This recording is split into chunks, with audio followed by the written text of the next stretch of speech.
Ladies and gentlemen, Mr. Tareq Atrissi, our beloved speaker.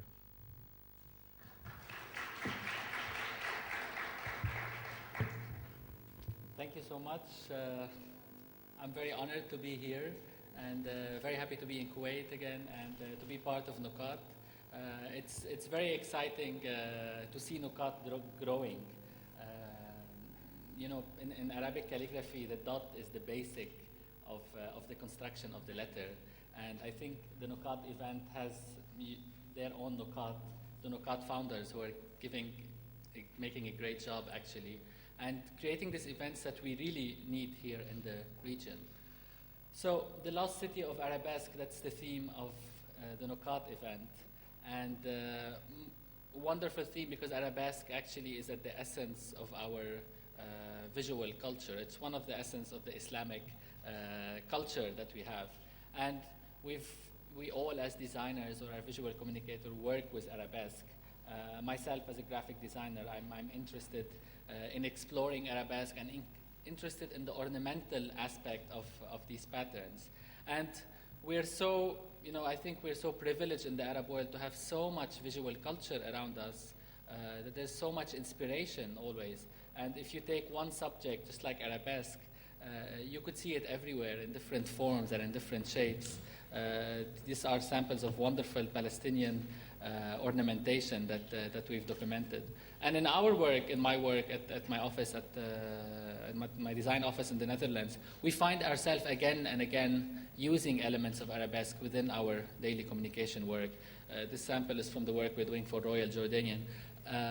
This element, this ornamental element, always comes as an additional layer that can give so much depth to any graphic work that we're doing. Unfortunately, though, like many other things, Arabesque is sometimes so wrongly used, and so much of our visual culture is so wrongly used within communication. This example, I took this photo in Abu Dhabi in the signage system, and you know, as much as we like Arabesque, when we see it used in a wrong design aspect, that's when design is not fulfilling its function anymore. On signage is a very communicative way of, it's a straightforward communication in design. And when you use it as a background, you lose the function of signage, which is really helping you find your way. I think and this issue raises a lot of points that we face a lot in design in our region. I show this examples of beautiful mosaic, which is great and which is really something we all like and we find as a charming part of our visual culture. But the problem that we have is when we take such a traditional element and just impose it on a contemporary context as is, it often doesn't work. This is part of the identity that I've seen at the Islamic Art Museum in Istanbul. And you know, taking this beautiful pattern and just sticking it as part of the identity, something is lost along the way. We can't just recycle our visual culture that easily. Often we need a little bit more. We need to interpret things a bit more. We need to express things a little bit more. I come from a very mixed background. I'm based in Holland. I'm Dutch now. I'm originally Lebanese. I'm always juggling this two sides of myself and always facing it in design as well. I have the Dutch part, I have the Arabic part. I have the Eastern spirit in me, I have the Western spirit in me. I'm working with design, but pushing the limits to see where art is within design. I work with typography and reflect on calligraphy. And I'm trying to somehow mix the traditional and the contemporary in the work. And whenever I look at the subject, actually, I try to look at it from both these perspectives, because different perspectives always help design. Speaking of Dutch design, one of the greatest things of being in Holland is the high level of design and the high tradition of design Holland has. It's very inspirational, actually. And from that sense, I try to always look at things from a Dutch perspective and back from my roots, from the Arabic perspective. Dutch design stands for concept, for experimentation, and for telling stories. And that's why it's highly regarded across the Arab world. So naturally, when I was looking at Arabesque and at the theme of Arabesque, I was looking also to see how the Dutch perspective of it and research it within the Dutch context. And that led me to the designer Bram de Does, the Dutch designer, who actually is well known for his typography work and type design work. He has done some of the most renowned typefaces and is a renowned Dutch type designer. However, his work that I really find fascinating is his experiments that he has done with patterns and his study of Arabesque, I think. And I will show some of it here from some of his books that I've had and some of the discussions that I had with his family members. Actually, he was really fascinated with patterns and how to create patterns. And he was actually fascinated in creating, in studying what is the simplest element in a pattern, how to create the perfect little basis of the ornament that would allow the bigger picture of the pattern to be successful. And he has really spent most of his life making these experiments, rationalizing these experiments, studying these patterns, how they behave, how they translate, how they fold and rotate, and how they interact together to create a full pattern. And I'm showing here some samples of this work, which I find personally very relevant as a study to the Arabesque context we are looking at. And I show it also in the sense to show he was really approaching this almost from a mathematical point of view, almost from a scientific point of view in his analysis and understanding. He got interested in patterns while studying at the School of Arts in Amsterdam. And if you trace back his interest, it always goes back to Arab roots, because that's where the original patterns that his inspiration came from. But what I find interesting about this and why I show this, because I think it's relevant in our context, not because it relates to Arabesque pattern, but I think what we miss to a big extent in our design practice in the region is the ability to dig so much and study so much in the subject and really try to understand it all the way and not stay at the surface of it. If we are looking at Arabesque, then this is a good example of how design should function, how design should be researched, how the boundaries of design should be pushed, studied, analyzed all the way deeper and deeper and longer. This sense of trying to really understand an element and visualize it best based on studies, on criticism, on analysis, is what I think we miss a lot.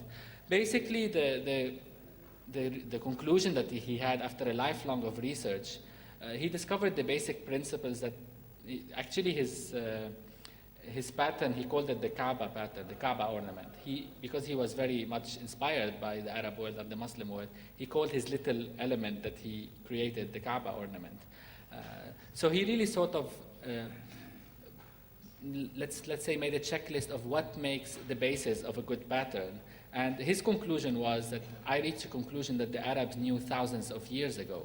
I just had to re-experiment it to understand it better, to rediscover what Arabs have known all the way. And that's something, of course, we know. We're Arabesque, and this pattern is at the essence of our visual culture. To me, I came to discover the work of this fabulous Dutch designer because of my interest also in the pattern, specifically in the pattern of the kafia, which I think and which I claim to be one of the strongest design elements that came from the Arab world. Why? Because this is a very simple design. This pattern that we have, that it's very minimalist, that's very abstract, that's very simple, has taken so many different forms and has became a worldwide known pattern and design and went beyond the boundaries of the Arab world. This interest and this research in the pattern of Al-Kafiyya became the basis of Al-Kafiyya project that I'm working on with Hala Abdel Malak. Basically, we are looking how this design has so many facets. People in general, it is a traditional motif, but people link it, especially internationally, they link it too much to politics. But actually, Al-Kafiyya has so many facets to it. This design has a fashion aspect in it. This design has a leftist aspect in it. This design is revolutionary. This design is international, has been adopted in so many causes and in so many contexts in the West, and became, as I said, a fashion element that was on all the runways in Paris. So Al-Kafiyya project is a project that's very dear on my heart because we are, by starting from researching and looking at the strongest design element that came in the Arab world, we're trying to carry this design and try to see how it can be interpreted today and how it can be, let's say, re-expressed by the young creative talents. Hala and I founded CAF Lab, which is a foundation interested in building on Arabic heritage and exploring the creative input of a young Arab generation. You can see the website on caflab.org. We're basically inviting designers to take this design. We're providing them with the research that we did about the origin of this design, the history of this design, the context of this design, and try to see how they express it. In a lot of workshops, I've seen so many interesting exploration of it and interpretation of it, from accessory items to type design to just graphics and statements done through the use of the kafiyeh. But most important, we are doing a call for entry, a competition for people to take actually this pattern and create something with it. And we're planning an exhibition in New York where 10 different Arab artists, established Arab artists, from different creative disciplines in design, industrial design, graphic design, photography, video, they're going to take this element and re-express it differently. So going back to this and going back to Arabesque, of course, I can't think of Arabesque without thinking of Arabic calligraphy. There is a link between the two because wherever there is calligraphy, there was Arabesque to supply its ornament, and vice versa. And I also see calligraphy, I look at calligraphy and the history of the Arabic script the same way I look at Arabesque in the sense of how we should understand them and how we should use them.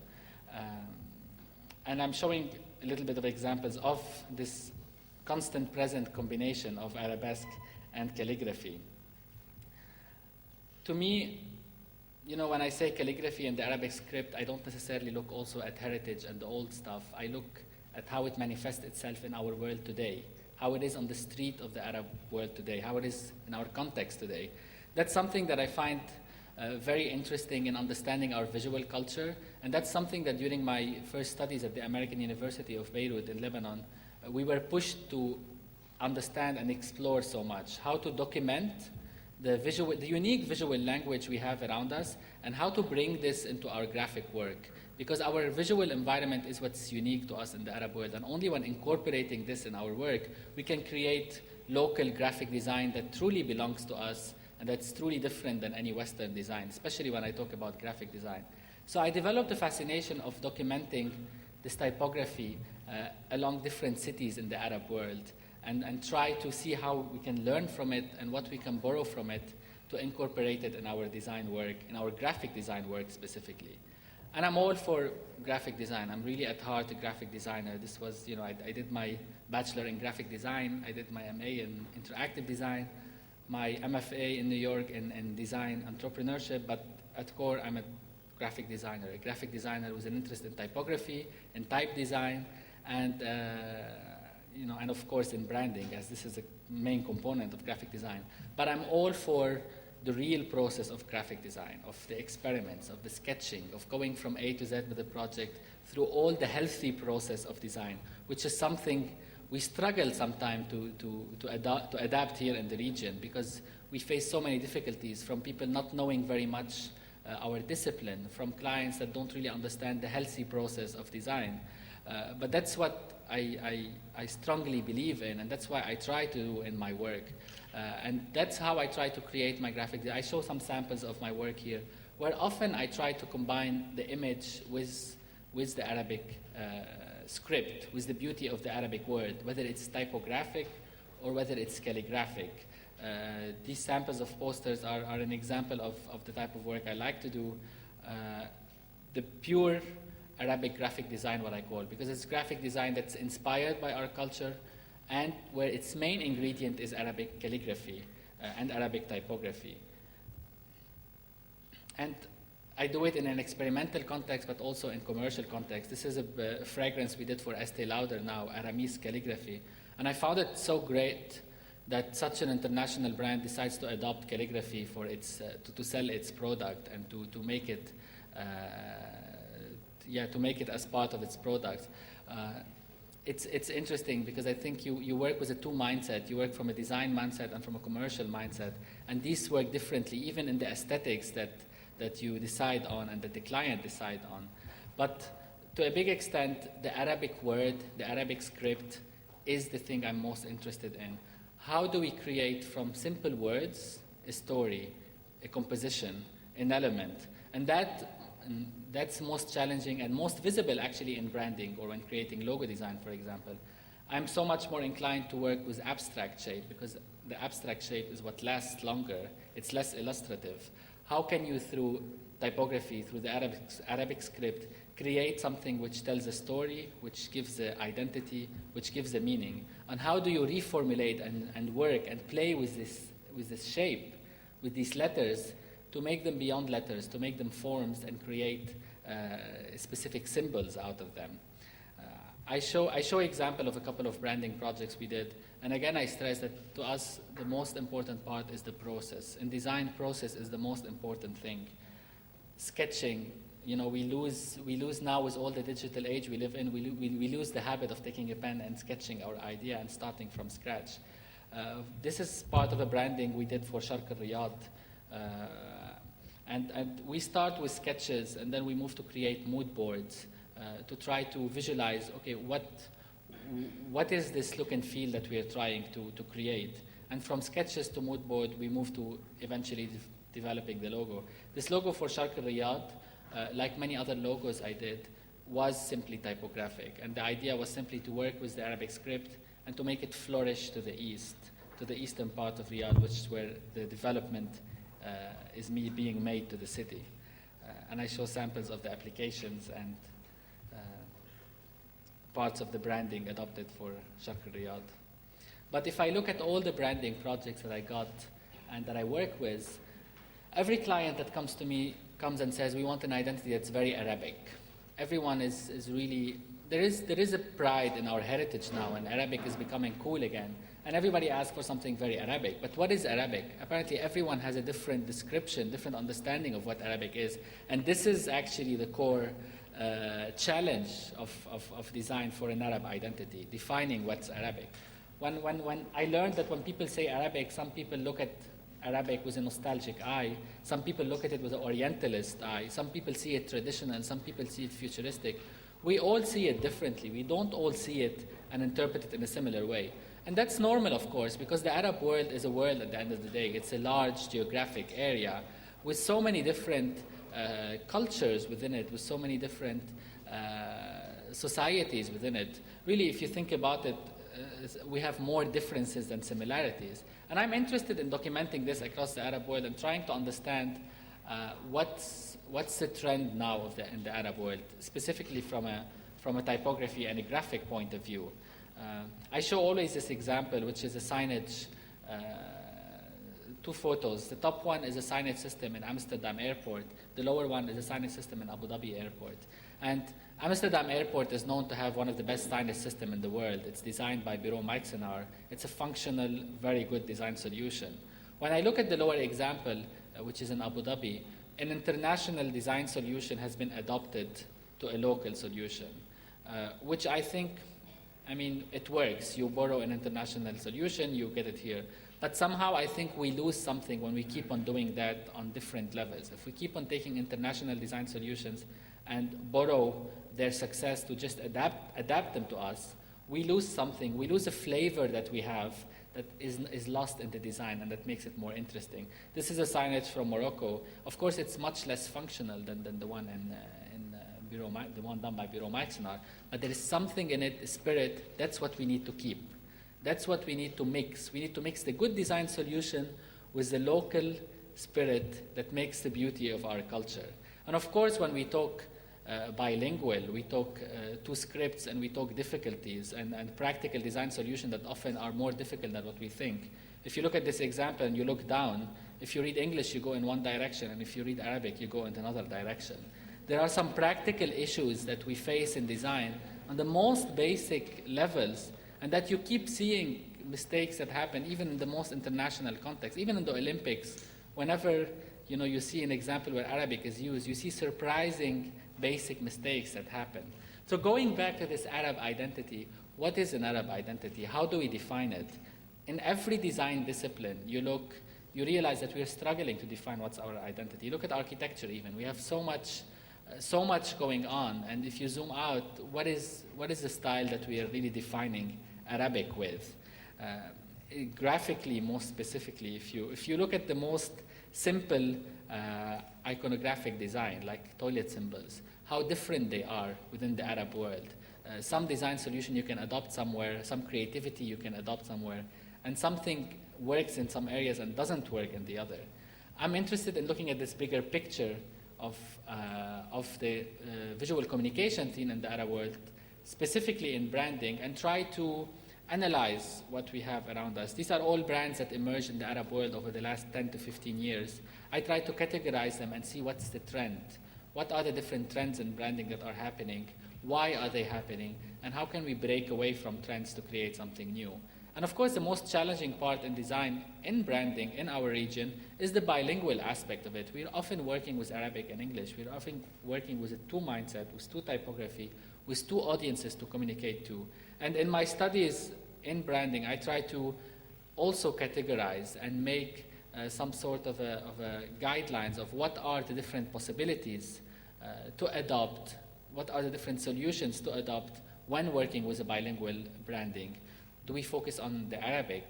Do we take calligraphy and then that becomes the main element? Or do we work on something purely Arabic where the Arabic brand is the main sound? Or do we work on adaptation? Or do we work on creating sort of a new style to push the boundaries of calligraphy to create something new and to create a new shape that can be owned by a brand? Where do you get inspiration then? To me, that goes back also to the root of the question. It's design, it's inspiration, it's our region. We want to break the comment that we have. Where is inspiration? To me, inspiration is everywhere around us. Inspiration is in the popular graphics that surround us. I find these fascinating, in Lebanon, what they draw on the back of the trucks. This is an example of how popular culture merges with simple graphics, with calligraphy, with craftsmanship, and create something very unique and very charming. And you can see one thing interpreted in so many different ways, one word, one belief in so many different graphic solutions. Fascinating. But inspiration is also in calligraphy, of course. This traditional art, this traditional heritage that we have, and that we can do so much more, and that we are very lucky to have. These are samples from rather contemporary calligraphic examples from Turkey. And this is also inspiration for me, looking for the calligraphy, what's being done now and what was done before. Inspiration for me is with what other designers are doing, other of my colleagues and contemporary designers are doing. These are samples of posters from different Lebanese artists, and I collected around 2004 and 2005.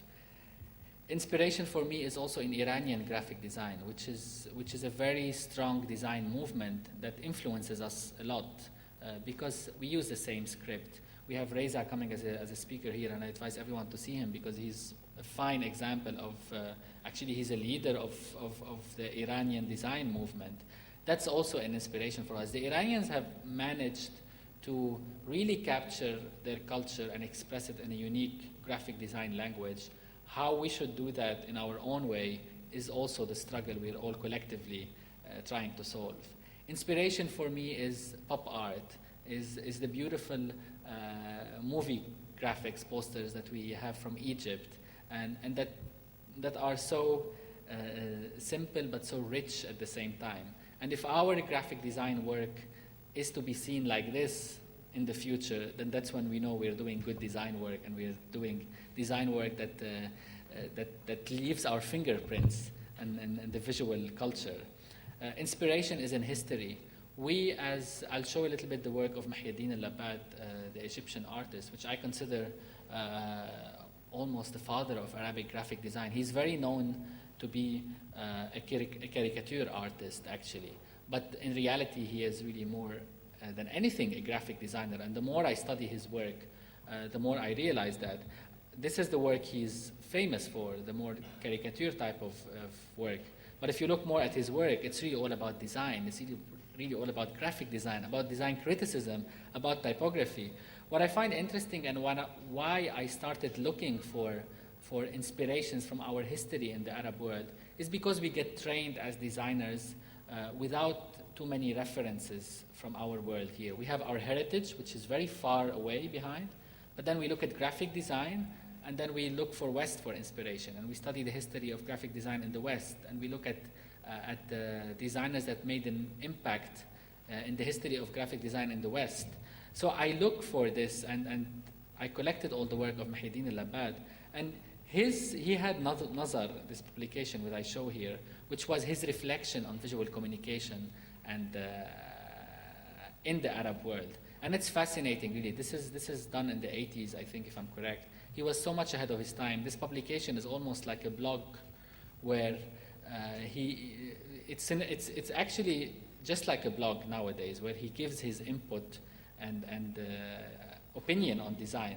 Nazar in itself is a fine example of an identity design. It's very Arabic, it's based on lettering. It's really something very specific, something very Egyptian, something very Arabic. Its identity is very flexible. It changes often. This is a corporate identity that's very flexible, that's very dynamic. Nazar as a lettering is always combined with an image to create this overall recognized look and feel for the publication, for his publication. And I show some examples of it where illustration mixes with graphics and typography, or rather lettering. And he really looked at all aspects of design. He criticized how clients think, how design is practiced, and a lot of this criticism is still valid today. He looked at very specific calligraphic aspects.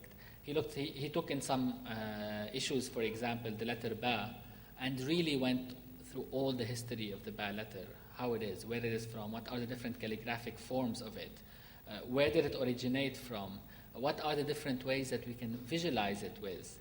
And with a lot of humor, of course. I mean, this article about the Ba, he called it Fatlakat Ba'iyya, and had this logo for it at that specific issue. So this is an overview of such a nice identity, of such a nice inspiration, back to inspiration, for me as a designer.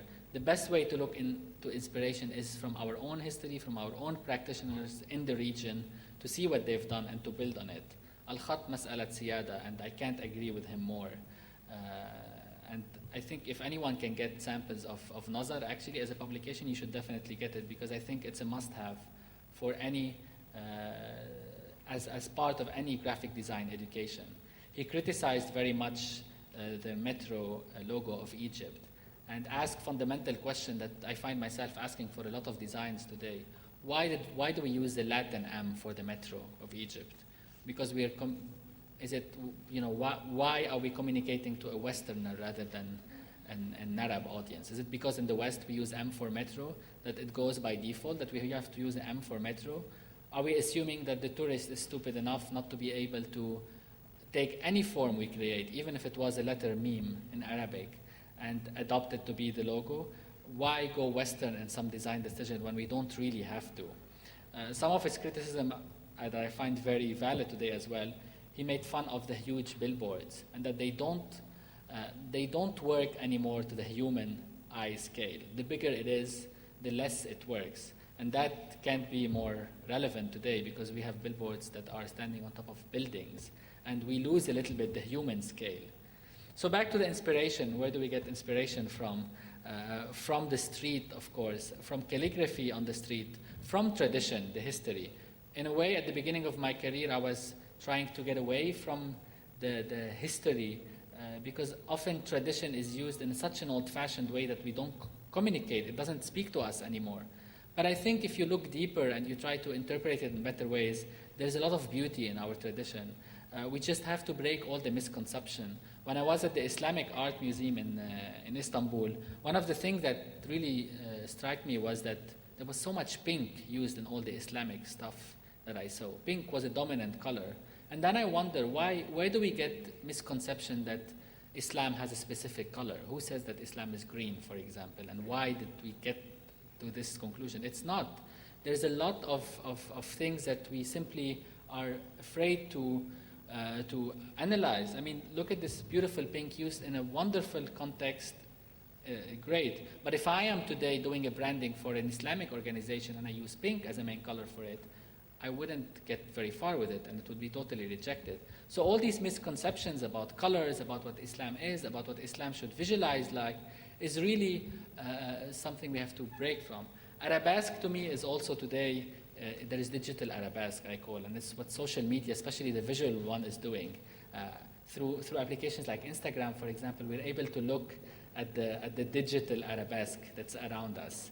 And that's fascinating, and I find this really one of the most, going back to inspiration, one of the most inspiring mediums of today. And I'll show some examples that I've collected from Instagram, and where I'm showing always the credit of the person behind it.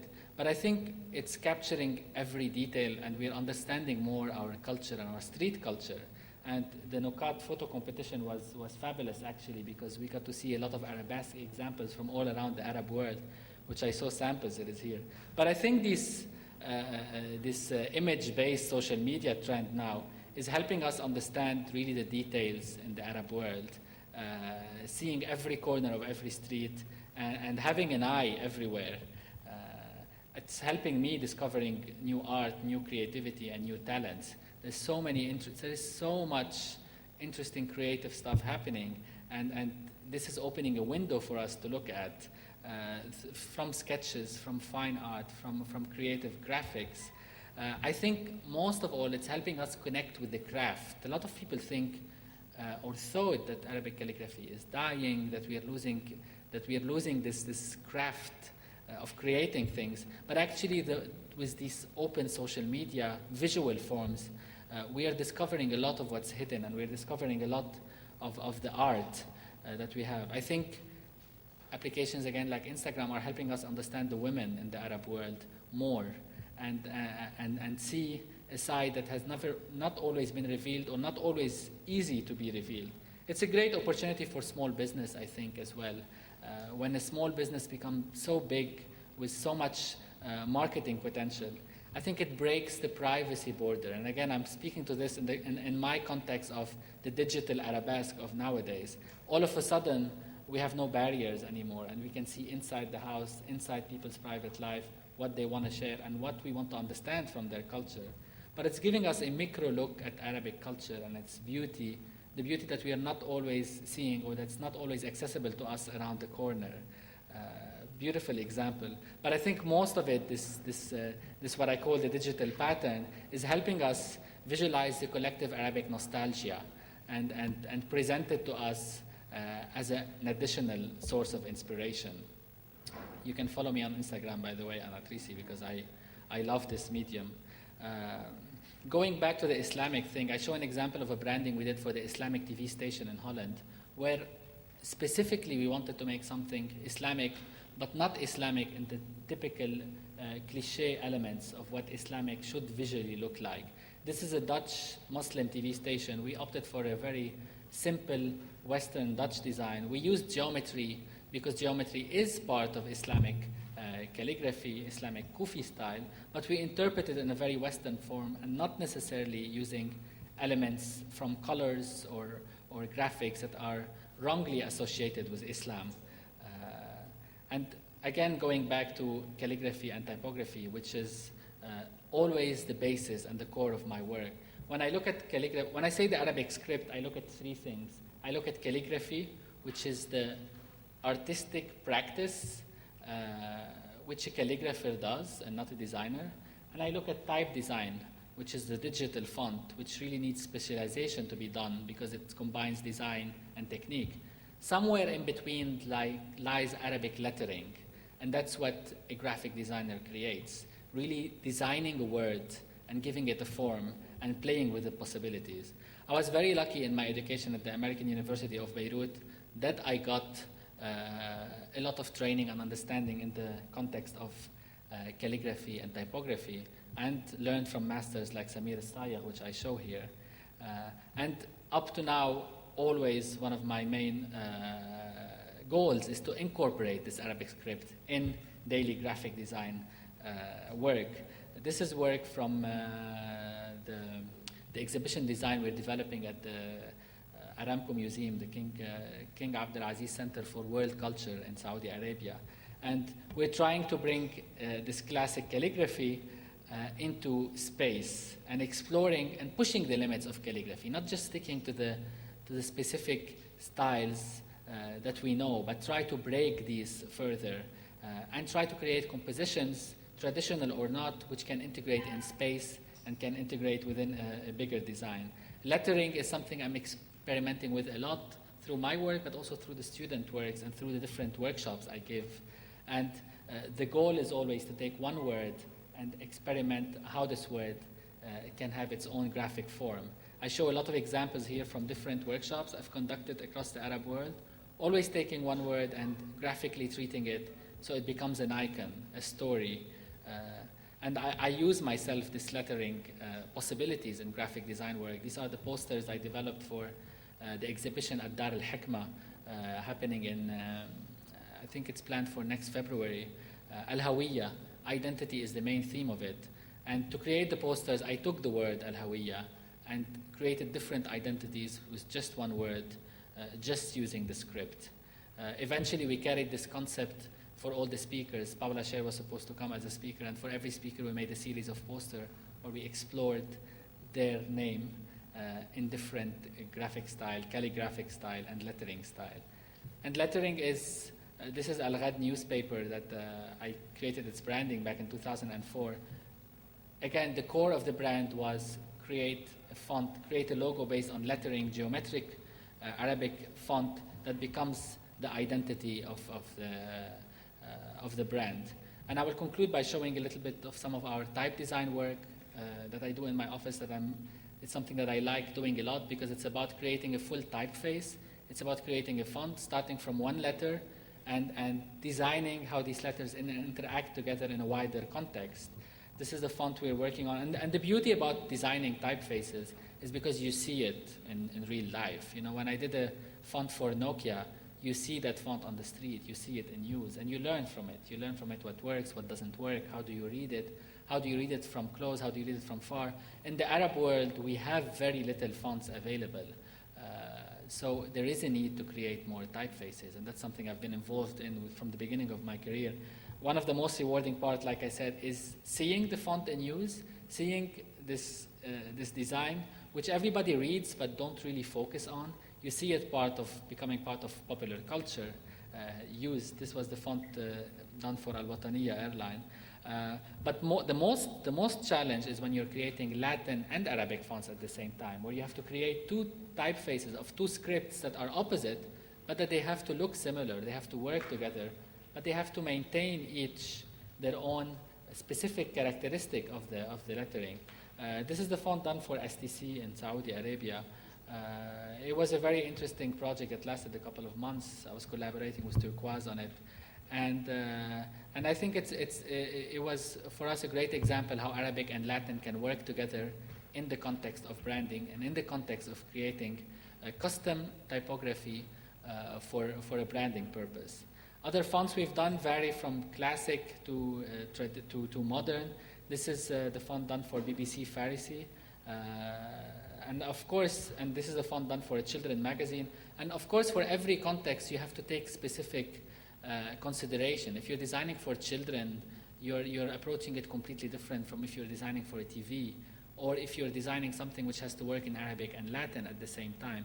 The considerations are always different, the challenges are always different. But for us, especially for us in the studio, and like I said, we find there are too little Arabic typefaces available. So we create our typefaces based on a need we need. When there's a font we want to use that's not available, sometimes we miss the sort of funky typefaces that we cannot find as graphic designers. So we create our own, so we're able to use it. The most latest custom font we did was for Twix. And you can see again, depending on who the end client is, the whole approach to the style of the design, to the shape of the letters, what the look and feel of it is, that defines the whole process of type design.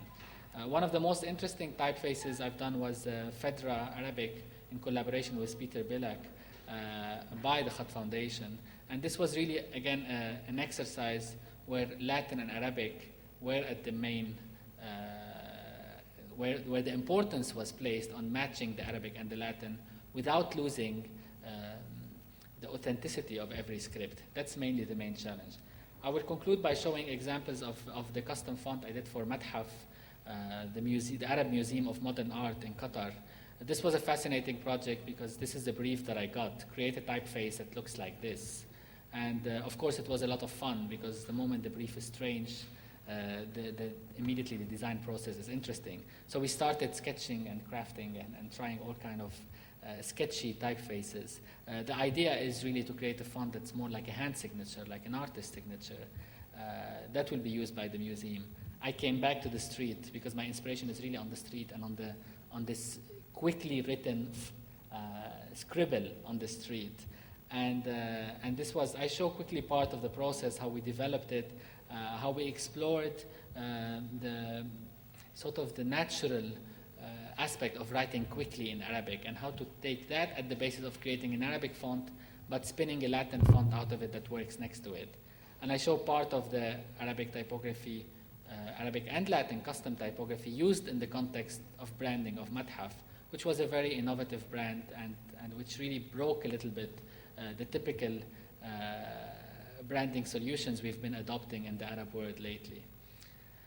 Finally, to conclude, a lot of my work and my research, I'm putting it into one book, which I'm working on with Nadine Shaheen, my colleague, the type designer. We founded Hamra House, publishing house, and we're working on Right to Left, which is Typographic Dialogues in Arabic Visual Culture, our upcoming book, which we're expecting at the beginning of next year. To a big extent, what we want to try, and what I try always through my design work to show, is to break the wrong practice in design and creativity in the region. I show this example, I will show two examples as examples of something wrong happening and we should avoid. Qatar Foundation paid tons and tons of money to sponsor the Barcelona soccer team. And I think something is wrong here on a conceptual level. Why would a cultural foundation sponsor a football team in Spain that has nothing to do? I can't find the link. I can't find the link. They cannot verbalize the link themselves. We should look beyond publicity. We should look a little bit deeper and invest our resources and money into something that develops us better and that puts our creativity in better channels. Not just, we don't want to get our name out anymore. We need to take a step back and think in a way that develops us more, especially when we are a cultural foundation like Qatar Foundation. And I show this example, which in my opinion is the worst rebranding in the history of Lebanon. Za'atar Uzayd, how it was before, and Za'atar Uzayd, how it is now. Someone at Za'atar Uzayd got the fabulous idea to go to London to get an agency to design their work, because of course everything that comes from London is better, right? So this thinking that we have, unfortunately, still embedded in us, maybe from it's a colonial thinking. Za'atar Uzayd, there are some things in our culture that only us can understand. Za'atar Uzayd is a concept. Za'atar Uzayd is breakfast. Za'atar Uzayd is our childhood. Za'atar Uzayd is something we grew up with. No matter how you explain it to someone who's not from the region, they will never get it. Never.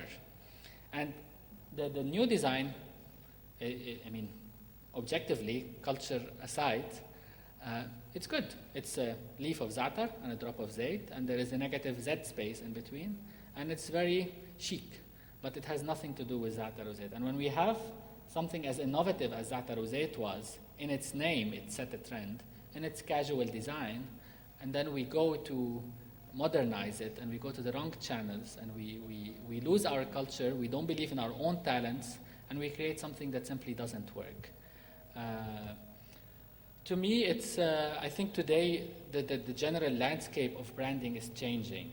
In the past, brands used to tell consumers what they are.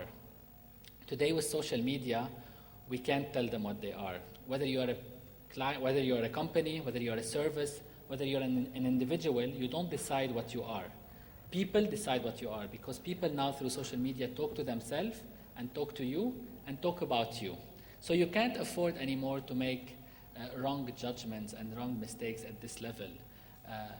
At this point, you have to have more reasons of existing than providing a service or providing a product. You have to have a bigger mission. You have to have a raison d'être. You have to have something more specific to what and you're doing and why you're doing it. To me, what I'm doing is, my raison d'être is that I'm always pushing design in our region to become better through my own practice, through education, through criticism, by criticizing what I see wrong, and through being part of any initiative like Nuqat that helps raise our level in the region. We don't want to fall in design behind.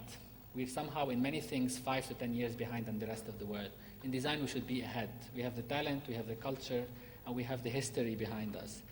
That's the main thing. And for young designers, I stress that there is so much opportunities here in the region. There's unbelievable amount of opportunities that we can take because there are so many unexplored territories. And the discipline of design, it's wonderful because the more you invest in it, the more you get into it, you get from it.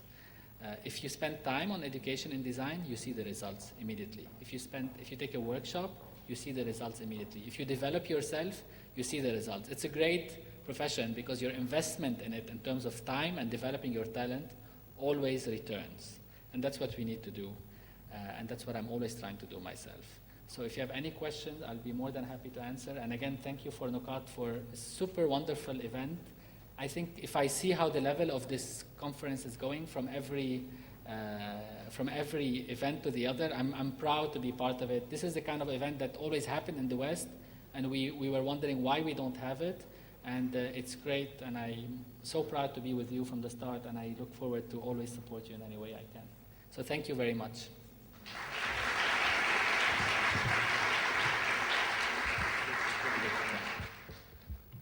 Thank you, Tareq. Now we have 10 minutes of Q&A, so please, if anybody has questions, feel free to raise your hand and we'll pass on the mic.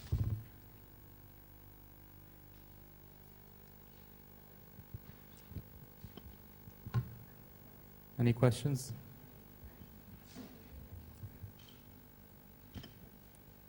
Hi, good afternoon. Allow me to begin by saying I'm a big fan of your work. I personally studied you in school. I based some of my projects off of your work.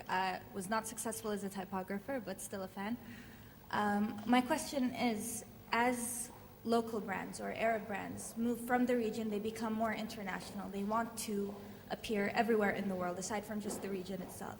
How do they translate an identity that's accessible without falling into the missteps of the exotic kind of stereotypes that we meet where we're not known?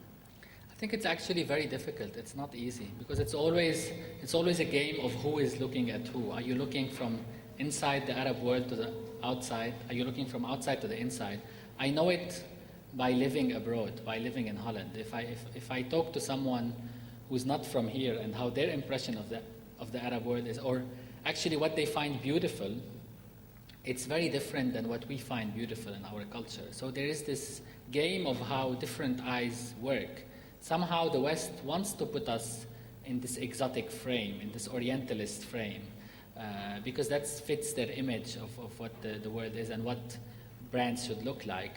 But actually, I think to avoid this, we should really break this trend and try to show more of what the real culture is. And even if we frame it in an exotic way by showing the real part of it, it will be exotic to a person looking at it from the outside.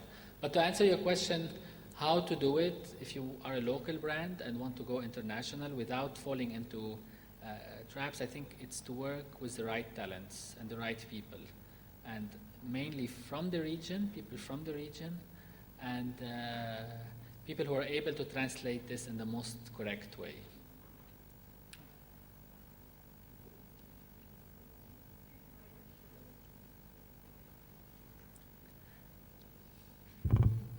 Thank you very much for your report. It was very interesting. I'm coming here from Russia, a very cold country, but for me it's very astonishing how you're keeping to the heritage. Yes, in Russia we rejected absolutely from it.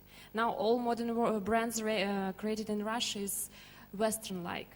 So the question to you is how you persuade your customers to really to keep to heritage, to keep to Oriental style, and not to choose Western brands, especially when our young generation is going to McDonald's and all our shopping malls are full of international brands.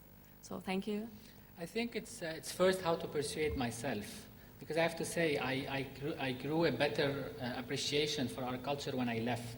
When I grew up in the Arab world. I left Lebanon when I was 21, so I consider myself a local, of course.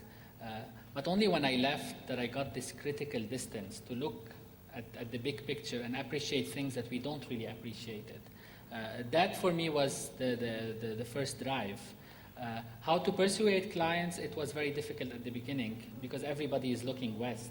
But luckily, with time, it's, the Arab brand in general is getting stronger. The Arab belonging in general is getting stronger. Youth believe now that something Arabic is cool and is something we want to be associated with, unlike before. So this is changing. And luckily you have all these good, bad examples like Za'atar Uzayt, which actually makes it very easy to persuade anyone to stick to their heritage and culture.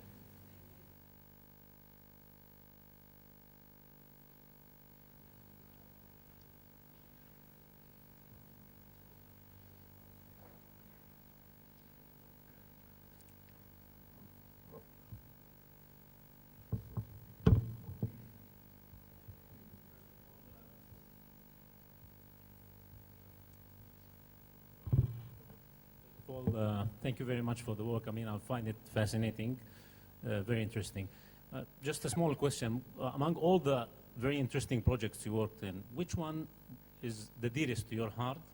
Which one is that you think was, so two questions actually. One, which is dearest to your heart, and which one you found it most appealing to the Western world? That's a good question. The most appealing to the Western world, it always depends on the context, but I showed an example of the Estée Lauder perfume, which at the beginning I wasn't specifically excited about, because when I did the project I had so many different variations, and you had a chance to create a perfume with a concept of calligraphy. So I went very crazy with it from a design point of view. And I think being who they are and being established and knowing their business, they were communicating their know-how to channel me in the right direction. So at some point I thought it was very classic, very simple, and I could have gone more wild from a design point of view. But to my surprise, in the West, this got a lot of attention, much more than I expected. So from that sense, sometimes I also learn from pure Western perspective when it comes in a specific context. What project are dearest to my heart? That's a very difficult question because every project is somehow dear, and I think the project you learn in the most. To a big extent, for long, when I had the chance to brand Qatar, which I didn't show here, that was a very dear project of my heart because it was a large-scale project given to me at a very young age, and I learned a lot from it. But I still say the branding of Al-Ghad newspaper in Jordan is very special because, when I did it, it's funny, you never know when you're doing a big project when you're doing it because they surprise you how they act after. And I had done the branding for Qatar as a nation, and I thought this is my big project. And I felt the need that I need to find a small project to do it because I don't want to lose my small clients. We have small clients, we have big clients. And I thought maybe the downside of doing such a large project for a government, that it will make small client not approach us easily anymore. So I thought that Al-Ghad was the perfect little small client because this was this newspaper coming out of nowhere and just trying to start up. Eventually it was the other way around. Even the Qatar brand died and the Al-Ghad stayed now, and it's one of the strongest ones in Jordan. And if I go to Jordan, it's part of daily life. It's a newspaper. It's on the stickers of the doors. It's on the delivery car. It's on the billboards. It's in everybody's hand. So that when I see the work part of daily life, that becomes the most dearest. And I think Al-Ghad is still one of these projects.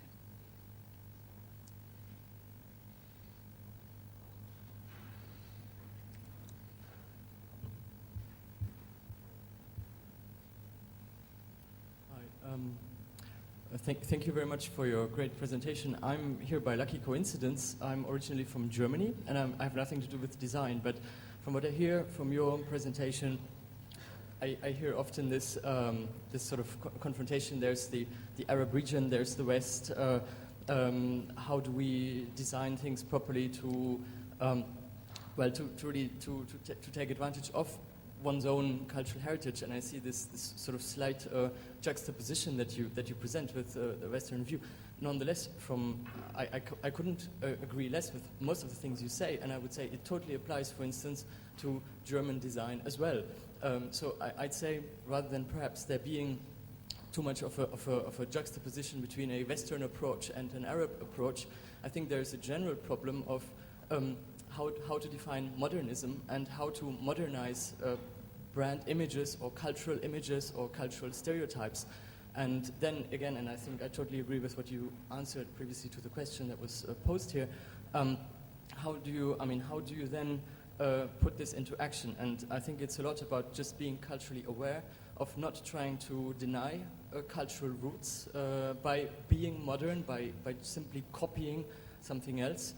But I think, the point I'm trying to make is that I think those are very general principles that actually apply to a lot of specific sort of questions on design that we have in the so-called West as well, or that I'd say we have in Germany, where a lot of new interpretations of perhaps German brands are very superficial or are just badly done, just by the sake of following some modern trend that doesn't really catch the soul, perhaps. Or so that would be my I point. absolutely agree from you. You summarize it and say it well, and I think it applies everywhere indeed. And wherever we are, we're struggling with how to keep the local versus the common international. But yeah, very well said. You should be a designer. All right, thank you.